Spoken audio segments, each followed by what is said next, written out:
হিমন্ত বিশ্ব শৰ্মা ডাঙৰীয়াই আচলতে গৃহমন্ত্ৰীৰ দায়িত্বত থাকি তেওঁ আচলতে গৃহমন্ত্ৰী হিচাপে বিফল হৈছে।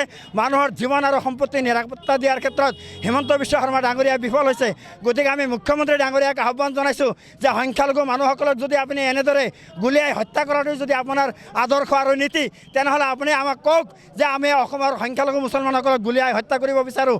আমি হেজাৰ হেজাৰ সংখ্যালঘু মুছলমানক ৰাজপথলৈ উলিয়াই দিম। আপুনি কিমানজন সংখ্যালঘু মানুহক আপুনি গুলিয়াব, আপুনি গুলিয়াই মাৰক, আমাৰ আপত্তি নাই। কিন্তু এনেদৰে শিয়াল কুকুৰ মেকুৰীৰ নিচিনাকৈ ৰাস্তাই ঘাটে খেতিয়ে পথাৰে আপুনি সংখ্যালঘু মুছলমানসকলক গুলিয়াই হত্যা কৰিব, এই কথাটো আমি কোনোদিনেই আমি নামানো। আমি বাৰম্বাৰ কৈ আহিছোঁ যে অসমৰ শান্তি সম্প্ৰীতি আমি অটুট ৰখাৰ কাৰণে আমি কাম কৰি আছোঁ। কোনো কাৰণতেই অসমৰ শান্তি সম্প্ৰীতি আমি অক্ষুণ্ণ ৰখাৰ কাৰণে আমি কাম কৰি আছোঁ, যাতে শান্তি সম্প্ৰীতি বিঘ্নিত নহয়। তাৰ কাৰণে আমি বাৰম্বাৰ আমি গণতান্ত্ৰিকভাৱে আমি আন্দোলন কৰি আছোঁ। আমি কোনো ধৰণৰ জংগী আন্দোলন কৰা নাই, আমি কোনো ধৰণৰ অসাংবিধানিক আমি আন্দোলন কৰা নাই।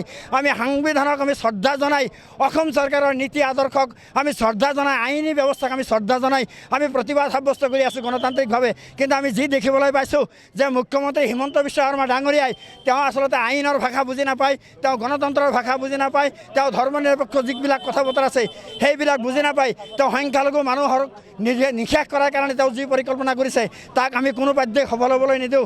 কিন্তু হিমন্ত বিশ্ব শৰ্মা ডাঙৰীয়াক আমি আহ্বান জনাইছোঁ, আজি যি হত্যাকাণ্ড সংঘটিত কৰিলে হিমন্ত বিশ্ব শৰ্মা ডাঙৰীয়াৰ পুলিচ বাহিনী আৰু বন বিভাগে, এই হত্যাকাণ্ড আজি অন্তিমটো হত্যাকাণ্ড হ'ব লাগিব। এই হত্যাকাণ্ডই মুছলমানৰ শেষ হত্যাকাণ্ড হ'ব লাগিব। ইয়াৰ পিছত যদি হিমন্ত বিশ্ব শৰ্মাৰ পুলিচ বাহিনী বা বন বাহিনীয়ে যদি কোনো এজন সংখ্যালঘু মানুহৰ গাত হাত দিয়ে, তেনেহ'লে কিন্তু আমি জংগী আন্দোলন কৰাৰ কাৰণে হাজাৰ হাজাৰ মানুহ ৰাজপথত ওলাই হোৱাৰ কাৰণে আমি বাধ্য হ'ম। এই কথা আমি হিমন্ত বিশ্ব শৰ্মা ডাঙৰীয়াক সকীয়াই দিছোঁ।